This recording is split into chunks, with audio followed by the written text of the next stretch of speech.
Hi, I'm Maximilian Alvarez. I'm the editor-in-chief of the Real News Network and host of the podcast Working People. And this is the art of class war on Breaking Points. The working class rebellion continues to spread to workplaces and industries across the country. As of this moment, and we're recording this on Tuesday, October 10th, United Auto Workers have continued to ramp up their strike at the big three auto companies, calling workers at more plants to hit the picket line, and General Motors workers in Canada just joined the strike as well. Last week, the U.S. experienced the largest healthcare worker strike in our history when 75,000 workers with the coalition of Kaiser Permanente unions went on a 3-day strike against the healthcare giant Kaiser Permanente, and they are warning of further strikes if a deal with Kaiser isn't reached by the end of this month. Also, as of this month, October, workers at the Pittsburgh Post-Gazette, with whom we've spoken here on Breaking Points, have been on strike and holding the line for a full year, all while the newspaper's owners continue to stall and refuse to bargain in good faith with their employees at the bargaining table. At the same time, while the Writers Guild of America have reached a deal with the Hollywood studios, SAG-AFTRA actors currently remain on strike, and they have been picketing alongside thousands of hotel workers across Southern California who have been striking for months, even though you may not have heard about it. But they've been facing violence on the picket line, and yet they have received significantly less media coverage over the past couple months. And now, after overwhelmingly voting to authorize a strike in late September, thousands of hospitality workers in Las Vegas are preparing to hold informational pickets this week, with larger strike actions possibly coming if they don't reach a new 5-year contract with hotel casino employers. By the time you watch this segment, a thundering army of bartenders, cooks, cocktail and food servers, bellmen, laundry and kitchen workers, and more could be swarming the iconic Las Vegas Strip. As Jana Carell recently wrote in Eater Las Vegas, quote, "The Culinary Workers Union, Local 226, one of the largest and most powerful unions in the country, represents 60,000 workers across Nevada. 53,000 members are based in Las Vegas and are in active negotiations with casino and hotel employers for a new 5-year contract. As of September 15th, roughly 40,000 workers employed by the 3 largest gaming employers in the state, MGM Resorts International, Caesars Entertainment, and Wynn Encore Resorts, are working under an expired contract. The culinary and bartenders unions have proposed new 5-year contract language to provide items including the largest increase ever negotiated in the history of the culinary union, a reduced workload for housekeeping workers, safety measures like wearable safety buttons, health care, and severance pay for workers who are laid off because of a new technology, job security, and the right to return to their jobs in the event of another pandemic or economic crisis," end quote. To talk about all of this and more, I'm honored to be joined today by Matthew Sievers, a member of Culinary Workers Union Local 226 and a bartender at the Bellagio Resort and Casino on the Vegas Strip. Matthew has almost 20 years of bar experience in Las Vegas. Matthew, thank you so much for joining me today on Breaking Points, man. I really appreciate it. My great pleasure. Thank you for having me. Well, I know you guys got a lot going on right now on top of your daily job. So, I know it's a lot to kind of make time for this. So again, I'm super appreciative and I don't want to take too much of your time. So I've got a couple questions I want to dive into with you about over the next 15 minutes. But let's start by just taking a quick step back for a second, right? Because COVID-19 was, as we know, a devastating, world-changing event for workers across the board. But, for obvious reasons, people aren't staying in hotels during COVID, during a deadly pandemic. COVID was like a nuclear bomb dropped on the hospitality industry, especially in the first year of the pandemic. And no other union suffered as many job losses as Unite here did in 2020 when COVID hit. So I wanted to ask you, and I'm sure our viewers and listeners are curious too, like, what has it been like for you and other hospitality workers to recover from that? Like what has the industry looked like since then, and what has it been like working in the hospitality industry since COVID-19? Well, like you said, like a nuclear bomb going off for our hospitality is an understatement. It completely almost destroyed, the whole atmosphere, the whole hospitality industry in itself. Prior to the pandemic, I was working for a non-union company, and we didn't have like the contract protections like the union does now. And because of that reason, during the pandemic, they shut down the hotel and they just completely just let everybody go. They make their own um, rules and stuff. And when it came to that, but now with the pandemic, I was able to join a union company, the Bellagio with MGM. It's been great, and we're slowly recovering from this pandemic. And it completely destroyed it, and we're still feeling the effects of it. We're slowly coming along, but again, we're trying to find the employees to help work, to get the jobs there. We're asking for more protections, more pay, because these companies are now making record profits because they did so many cuts to their, to the payroll, to their, company, to the employees. And for me, I feel like, the people are back. We're back bigger and stronger. Gambling's back up. The rates have gone up. But the company sees that, we can work with a bare minimum staff and, pay them just this amount. And then, we're gonna make record profit from it. And it's not fair. Besides the economy going up, the inflation's gone ridiculous. We're asking for on this contract coming up, the biggest pay raise, as you said, and for job security and everything else. Man, I'm like, I'm going to lose it right now because I feel like a Twilight Zone character every time I do this segment on Breaking Points, every time I do a podcast interview on my show Working People or an interview at the Real News Network. It's like I'm talking to people about the same thing across industries. Like, this is what the bosses have been doing in so many industries across the board. And it's like why I think we're hearing so many resonances and echoes of similar struggles happening in seemingly widely disparate industries. Like this, what you just described to me is what auto workers described to me on this very channel like 2 weeks ago. They said, like, they have just been cutting jobs.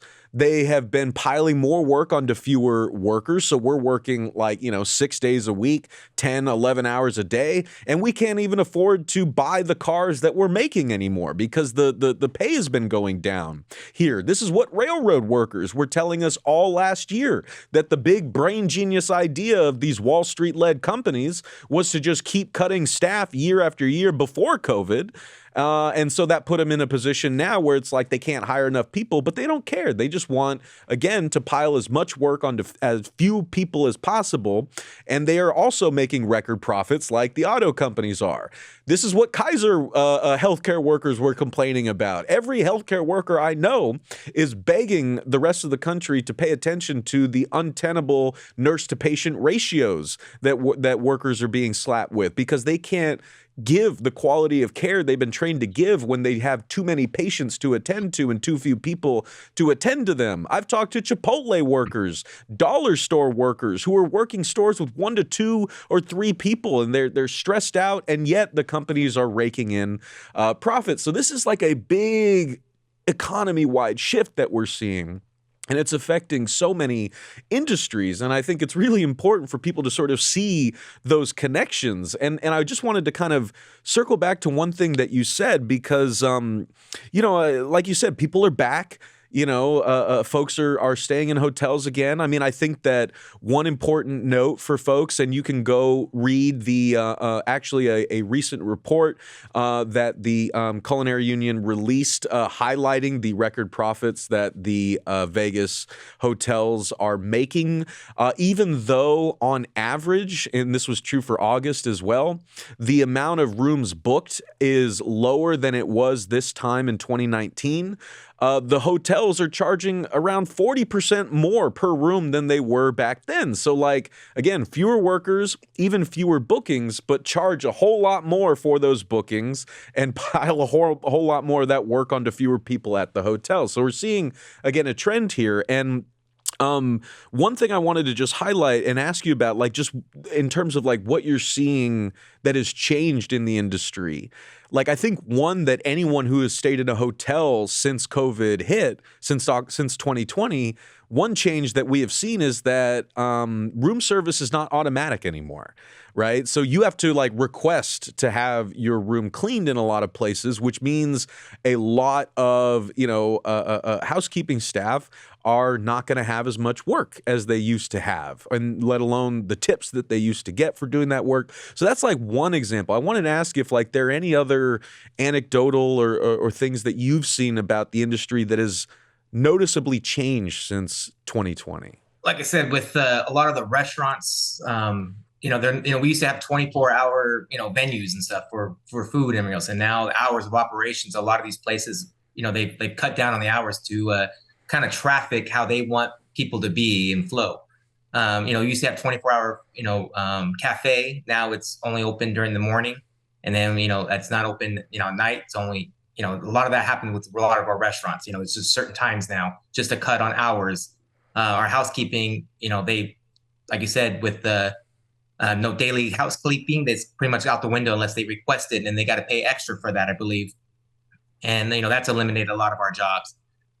With our bartenders, with the guests, costs, drinks have gone up a little bit as well.